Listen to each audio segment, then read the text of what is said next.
Buen día, chicos y chicas. Decidí grabar este video más que nada para poder explicar un poco el tema del cambio climático, porque en las últimas semanas hemos estado trabajando principalmente con videos, ¿no? O sea, con videos que son muy buenos de los del ciclo de cambio climático de Canal Encuentro, pero como que están muy enfocados cada uno en un aspecto distinto del cambio climático, lo cual está muy bien, pero me gustaría poder dar un pantallazo del problema del cambio, la problemática del cambio climático para poder ponerlos en contexto, ¿no? La Tierra es un sistema que tiene que mantener una temperatura constante para que la vida en ella pueda sobrevivir. O sea, la temperatura de la Tierra no puede ser ni demasiado alta ni demasiado baja, porque en tal caso prácticamente todas las formas de vida que conocemos terminarían desapareciendo. Entonces necesita el calor del Sol para que la vida en la Tierra pueda sobrevivir. Pero una parte, digamos, ese calor del Sol en condiciones normales se pierde. O sea, el Sol que nos calienta todos los días, esa radiación solar que llega a la Tierra todos los días se pierde. Una buena parte de esa radiación solar se pierde y no queda retenida en la atmósfera. Sin embargo, lo que existe alrededor de la Tierra es la capa de gases de efecto invernadero, los GEI. Los gases de efecto invernadero son gases que se encuentran de manera ya natural en la atmósfera. O sea, no es que el ser humano los puso en la atmósfera, sino que ya estaban ahí. Y el efecto invernadero es el efecto que crean esos gases cuando retienen el calor de la Tierra. El efecto que tienen los gases de efecto invernadero es muy similar al que, justamente el nombre que tiene, invernadero. Un invernadero es una estructura que se arma con vidrio o con plástico transparente, que está completamente sellada, no tiene, tiene ventanas, pero está todo cerrado, está completamente cerrada, y lo que hace es recibir el calor del Sol, ¿no? A través de del vidrio, del plástico transparente, recibe el calor del Sol y debido a que está completamente cerrada no pierde calor por ningún lado. O sea, está completamente, debido a la forma que está diseñado el invernadero, no pierde calor. Absorbe el calor del Sol, recibe calor del Sol y lo retiene. ¿Para qué se usa un invernadero? Bueno, en muchos casos se utiliza en general se utiliza para cultivar plantas o en algunos casos también para la agricultura. O sea, se usa a veces invernaderos para la jardinería y a veces para cultivar algunas plantas que necesitan un calor constante y para producir alimentos. Entonces, el efecto invernadero significa que la Tierra es un invernadero. O sea, la Tierra en buena parte es un invernadero que también el calor del Sol calienta la Tierra, pero si no existiera la capa de gases de efecto invernadero, ese calor que llega del Sol se perdería, ¿no? Entonces, los gases de efecto invernadero cumplen la función del vidrio. Lo que hacen es permitir que la luz del Sol entre en la Tierra y evitan que salga ese calor. Obviamente, la cuestión es esta: no retienen la totalidad de la radiación solar, porque también si retuvieran todo el calor que viene del Sol, la temperatura de la Tierra sería muchísimo más alta de la que es actualmente. Retienen una parte del calor del Sol, lo cual permite mantener la temperatura estable, pero básicamente permiten que se vaya una buena parte de la radiación solar. O sea que eso permite mantener una temperatura ni demasiado alta ni demasiado baja.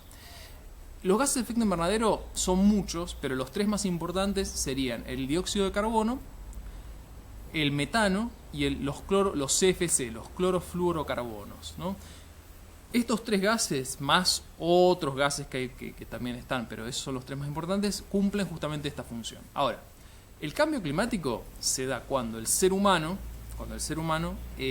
comienza, por medio de sus actividades industriales y otras cosas que hace el ser humano, comienza a emitir una gran cantidad de gases de efecto invernadero que se van sumando a los que ya estaban naturalmente en la atmósfera, y eso lo que hace es que la capa de gases de efecto invernadero se vuelva más espesa. O sea, al aumentar la cantidad de gases de efecto invernadero, el efecto invernadero, que es lo que se busca, que es lo que ya sucede naturalmente en nuestro planeta, se va intensificando. Se va intensificando y eso provoca que se retenga cada vez más calor en la Tierra y la temperatura de la Tierra aumente.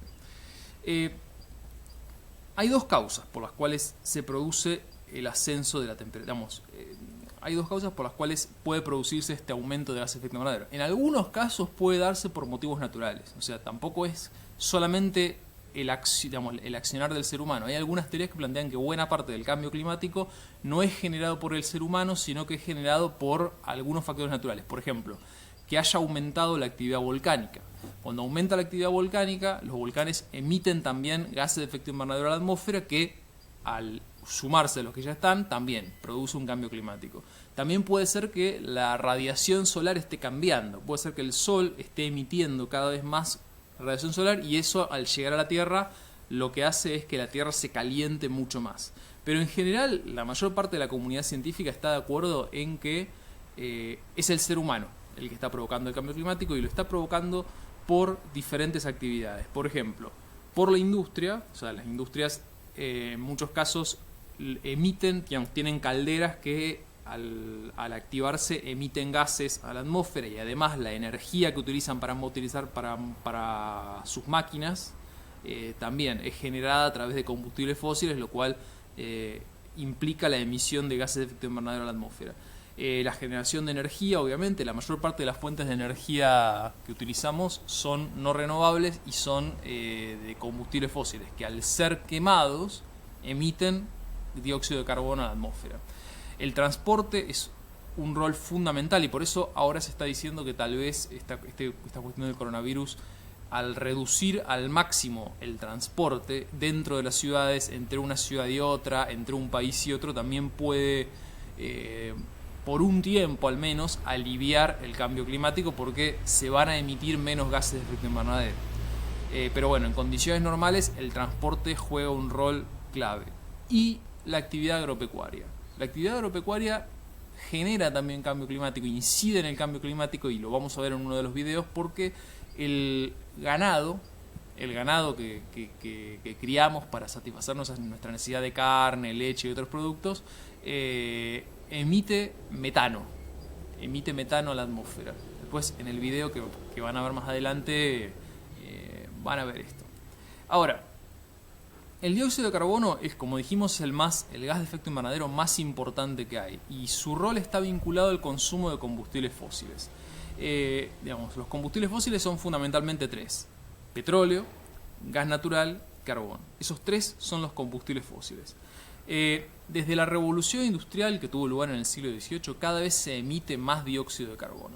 O sea, la emisión de dióxido de carbono ha aumentado desde la revolución industrial, y claramente hay algo que está vinculado a esto, porque la temperatura promedio de la Tierra pasó de 14,5 grados centígrados en 1866, o sea, a finales del siglo XIX, a 15,4 grados centígrados en 1994. O sea, estamos hablando de la temperatura promedio de la Tierra, que aumentó casi 1 grado. Ahora, no puede decir 1 grado no es nada, 1 grado es poquito, no tiene mucha importancia, pero tienen que tomar en cuenta que la Tierra es un sistema muy frágil que tiene que mantener una temperatura estable tiene que mantener una temperatura normal y siempre estable, una temperatura promedio estable, para poder sostenerse.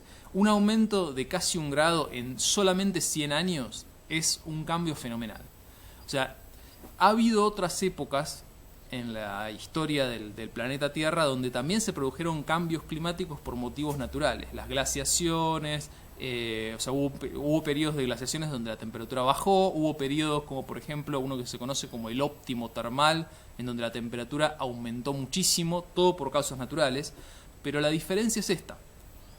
Estos aumentos de la temperatura ocurrían de una manera muy lenta. O sea, este aumento que yo acabo de describir de casi 1 grado centígrado, por causas naturales, no hubiera ocurrido en 100 años, hubiera ocurrido en 1000 años, 10.000 años, y se hubiera producido muy lentamente, y eso hubiera permitido que la Tierra se fuese adaptando lentamente a este cambio. Ahora, al producirse este cambio de temperatura en un periodo tan corto de tiempo, los impactos son muchísimo más graves, porque no es no es que la temperatura de la Tierra esté aumentando muchísimo, sino que está aumentando demasiado rápido para que la Tierra se pueda adaptar a esto.